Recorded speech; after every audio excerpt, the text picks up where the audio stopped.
Salut à tous et bienvenue sur Antenne Box. Aujourd'hui, on se retrouve pour débriefer le combat de patates entre Arthur Beterbiev et Joe Smith Jr.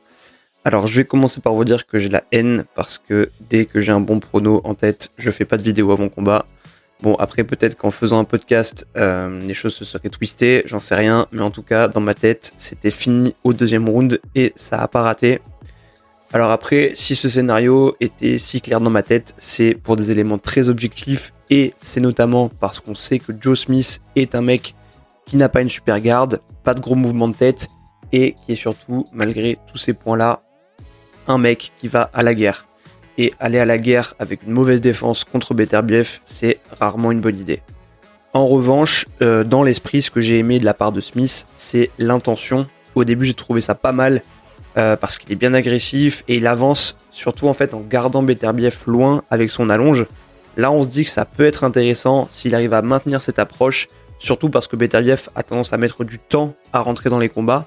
Donc les deux options c'était soit il arrivait à profiter d'une mise en route lente de Beterbiev en avançant tout en l'empêchant de le toucher, en mettant des coups lourds, et avec beaucoup de chance ça aurait pu passer et toucher Beterbiev.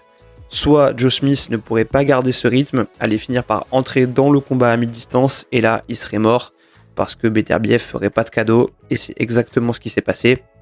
Aussi clairement parce que au-delà d'être un cogneur dur, Beterbiev il prouve combat après combat que c'est aussi, et il faut le souligner, un très bon boxeur dans un style rigide certes, mais avec de très solides basiques pour des combinaisons qui font mal et aussi une habileté à se déplacer.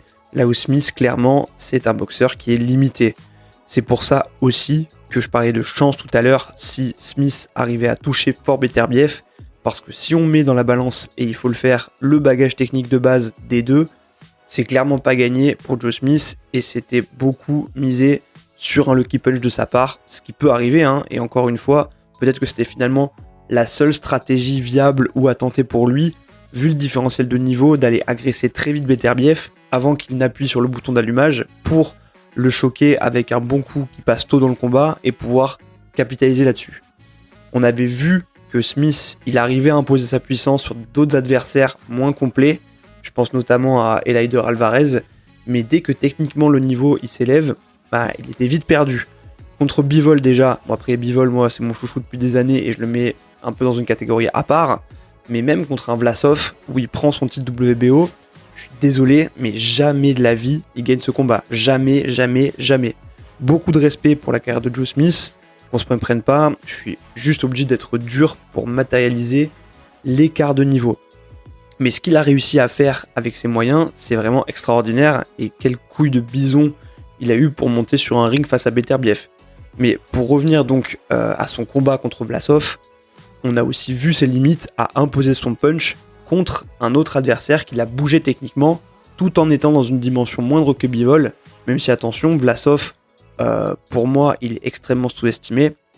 On a donc pu voir des failles défensives assez béantes dans le jeu de Smith, et surtout que quand il avait en face de lui un mec avec le sens du contrôle, il pourrait pas faire ce qu'il veut juste en puissance, et c'est ce qui s'est passé. Vlasov avait exploité super bien les failles défensives tout le long du combat pour piquer Smith régulièrement et l'empêcher de mettre en place son punch.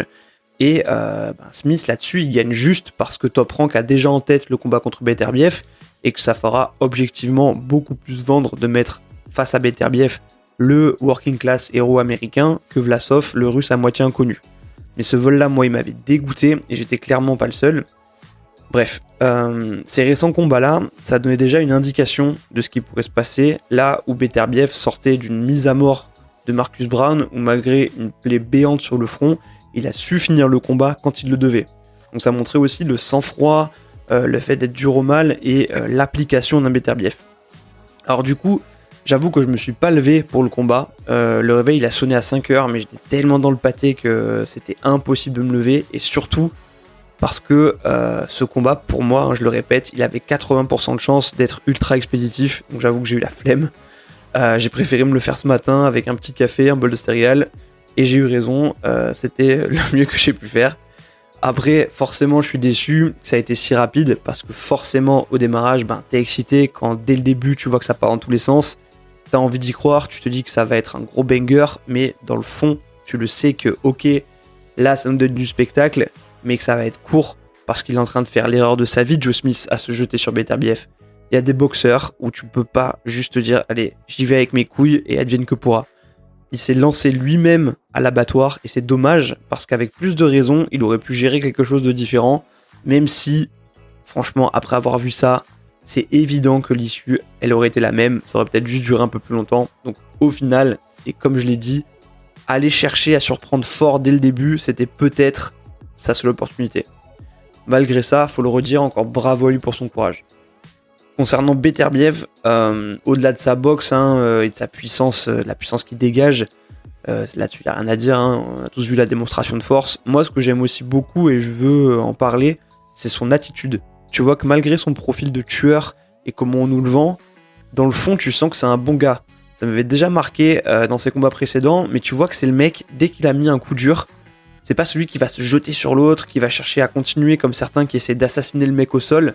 Lui, il met le coup dur, il laisse un peu d'espace, il va se replacer et il revient froidement. Ça montre aussi quelque part l'attitude pour moi d'un champion qui est sûr de sa force, dont on voit qu'il est loin de compter sur le lucky punch justement, et qui sait que quoi qu'il arrive, il va finir le boulot. Donc ça aussi, c'est toujours hyper impressionnant de voir à quel point tous ces coups font super mal. Une fois qu'on a parlé de ça, et du combat en général, même s'il n'y a pas énormément à dire parce que la domination elle a été intense de A à Z, même si on a eu au tout début le petit espoir, il a vite été douché parce qu'on a vu que quand Beterbiev commence à mettre les coups, c'est pas la même. Mais bon, donc une fois qu'on a dit ça, ce qui va être intéressant au-delà du combat, ou pas, justement, et je pense plutôt pas, c'est la suite. Alors tout le monde attend Beterbiev contre Bivol, c'est pas nouveau, depuis toutes ces années on patiente pour voir ce putain de combat. Pour Beterbiev, les deux options c'est donc soit Bivol, soit Anthony Yarde, qui est le mandatory WBO, titre qu'il vient du coup de prendre à Joe Smith. Yarde c'est un puncher aussi, mais franchement ce combat il m'intéresse pas trop parce que pareil, je pense que Yarde va se faire désosser contre Beterbiev. Après, on sent qu'en coulisses, ça fait un moment que ce combat se prépare. Frank Warren, le promoteur de Queensbury, qui a de très bons liens avec Top Rank parce qu'ils sont en copromotion pour Tyson Fury. Frank Warren, il a confirmé qu'un accord existait déjà plus ou moins pour le combat contre Yarde. A priori, en automne, en octobre, il y a même un mois qui est plus ou moins délimité. Et donc même si Beterbiev il a dit à la fin du combat qu'il privilégiait l'opportunité d'être undisputed, donc Bivol, avant un combat mandatory, je sens la douille arriver. Il dit aussi ça parce qu'il est obligé, il va pas dire non je préfère faire un combat mandatory plutôt que être undisputed, ça aurait pas de sens, et il passerait pour un mec qui évite Bivol, donc il est obligé de dire ça, mais je pense qu'en coulisses ils savent tous ce qu'ils sont en train de préparer. Un autre élément par ailleurs qui douche un peu les espoirs, c'est parce que du côté de Bivol, pour le coup, ça pousse pour que lui affronte Gilberto Zurdo Ramirez. Alors même si on se disait, allez, ok, Yarde pour Beterbiev, Zurdo pour Bivol, et derrière, unification. Le problème, c'est qu'ensuite, pour Bivol, il y a l'équation Canelo, qui a dit qu'il reprendrait Bivol après Golovkin. Et là, les gars, je vois pas comment on peut s'en sortir. Alors moi, dans l'absolu, je sens très clairement qu'on va se faire niquer. Surtout qu'ensuite Beterbiev, il aura 38 ans. Bon après, il est dans une forme de dingue, mais forcément, plus les années passent, moins la saveur est là. Ça restera toujours cool, là, si ça arrive même dans les 2 ans.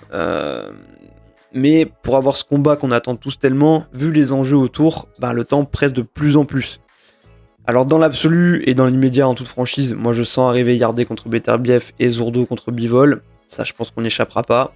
Faudra ensuite compter sur le fait que Canelo ne prenne pas le rematch avec Bivol, ce qui est possible, mais à voir, pour qu'on puisse enfin avoir ce Bivol Beterbiev. Sinon, je pense qu'on pourra clairement s'asseoir dessus pour toujours. Mais j'espère vraiment me tromper. Le truc, pour que ça passe, ce serait que les deux boxeurs qui ont l'air de vouloir s'affronter poussent eux vraiment pour faire ce combat maintenant. Après, je pense qu'il y a les intérêts des promoteurs et que c'est ça qui va primer d'abord. J'espère que ce sera le cas, qu'ils vont suffisamment pousser pour mettre de côté les intentions des promoteurs et que ça pourra se faire, même si j'en doute, comme je l'ai dit plusieurs fois, parce que ce combat, clairement, moi j'en bave depuis des années et je le mets vraiment, pour moi, au même niveau d'un point de vue excitation qu'un Spence Crawford. Surtout que pour ces deux-là, moi, je considère que les deux dont on dit qu'ils ont le moins de chances de gagner sont en réalité ceux qui ont le plus de chances, à savoir Bivol d'un côté et Spence de l'autre. Ouais, j'assume, mais on aura l'occasion d'en redébattre. Voilà, hein, c'est tout ce qu'il y a à dire de mon côté pour ce débrief, et c'est déjà pas mal finalement pour un combat qui aura duré 2 rounds et moins de 6 minutes en cumulé. J'avais pas fait d'avant-combat par faute de temps, mais j'avais déjà fait un gros podcast sur Beterbiev et 2 sur Joe Smith, donc un où on en parlait et un débrief suite à son combat contre Vlasov. Donc si vous voulez en entendre plus autour de ces deux boxeurs, vous pouvez aller écouter ces podcasts. Merci d'avoir suivi ce podcast. Si ça vous a plu, un like, un abonnement à la chaîne, ça fait toujours plaisir. Laissez-moi un petit commentaire si vous voulez discuter, c'est toujours cool. Et dans l'absolu, c'est pour ça que je fais ces podcasts, pour pouvoir discuter avec vous. Vous pouvez aussi mettre une bonne note à ce podcast si ça vous plaît, si vous l'écoutez sur les plateformes. Ça aide pour le référencement et pour le fait qu'il soit poussé. Voilà pour tous les disclaimers du coup. Et maintenant, il me reste plus qu'à vous dire à très vite sur Antenne Box. Profitez du retour de l'air frais, c'est important. Mais surtout, portez-vous bien. Salut.